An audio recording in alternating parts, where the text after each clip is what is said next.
Good morning, NDY. I have two goals this morning for our first ever online Bible class.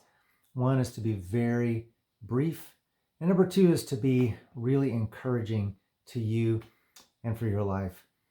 So I want to begin this morning by saying and acknowledging that this may be kind of creepy to be filming this with a candle.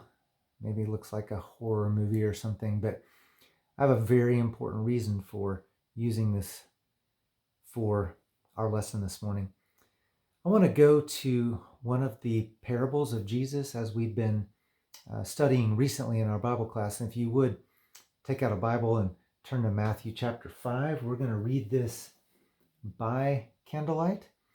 And in Matthew chapter 5, verse 14, and a few verses after that, it says, "You are the light of the world. A city on a hill cannot be hidden. Neither do people light a lamp and put it under a bowl. Instead, they put it on a stand, and it gives light to everyone in the house. In the same way, let your light shine before men, that they may see your good deeds and praise your Father in heaven." So the reason I've got this candle here is because this candle, this light, is you. And you are a light to this world. You are a light to someone, and they won't shine without your light shining on them. There are parts of this world that won't shine without you taking your light to that place. And so this passage tells us that no one takes a light and hides it under a bowl. See, as long as this light is out, you can see me. My face shines on this camera, but if I take a bowl, actually, literally, and hide it under the bowl, you can't see anything. But as soon as I pull it back out, here I am, whether you like it or not. So my encouragement to you is through this crazy, weird time with this virus stuff going on out there, to be the brightest light you can possibly be to those around you, in your own homes, to your neighbors across the street, to friends from school that you may only get to communicate with through text or social media or something like that. But in whatever way you can, be a light to the world around you. And specifically, I want to say, please be a light to this group, to this youth group at the Memorial Drive Church. We have a tremendous challenge that we face every single week, every month within our youth group. And that is our relatively small youth group is scattered throughout this city, throughout this county, and beyond. Our group is represented by over 30 different schools. And what that means is whenever we do come together, we're somewhat strangers. We don't live life together through the week. We come together on Sundays or Wednesdays or maybe a weekend trip somewhere.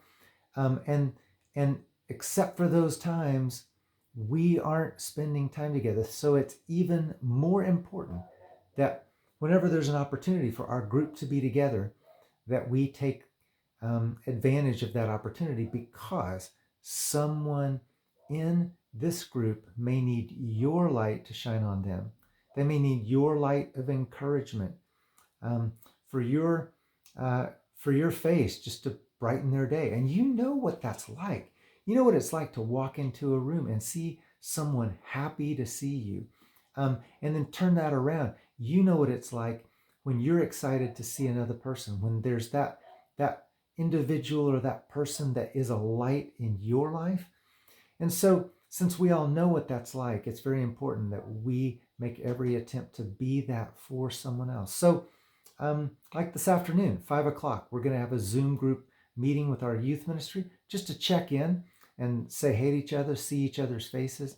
I would encourage you, join in on that. This Tuesday, we plan to have our new version of Coffee Shop Bible Study. We're going to call it Sofa Study. We're going to meet via Zoom and just share some encouraging passages of Scripture with each other and encouraging thoughts. This Wednesday, We're not quite sure what it's going to look like yet, but we're going to have youth-led worship this Wednesday. And we're going to share that together with each other at a specific time. Later in the week, we're gonna do another photo contest. We're gonna have some porch visits this week and begin doing some other things. And I just want to encourage you: be a light to this group. Be a light in your own home and wherever you can, because without your light shining, someone won't reach their potential without your encouragement in their life. So my prayer for you this week, my prayer for all of us, is that the light of Jesus that shines within us can shine outward toward everyone we come in contact with, so that everyone in this world can know the love and the truth and the light of Jesus Christ.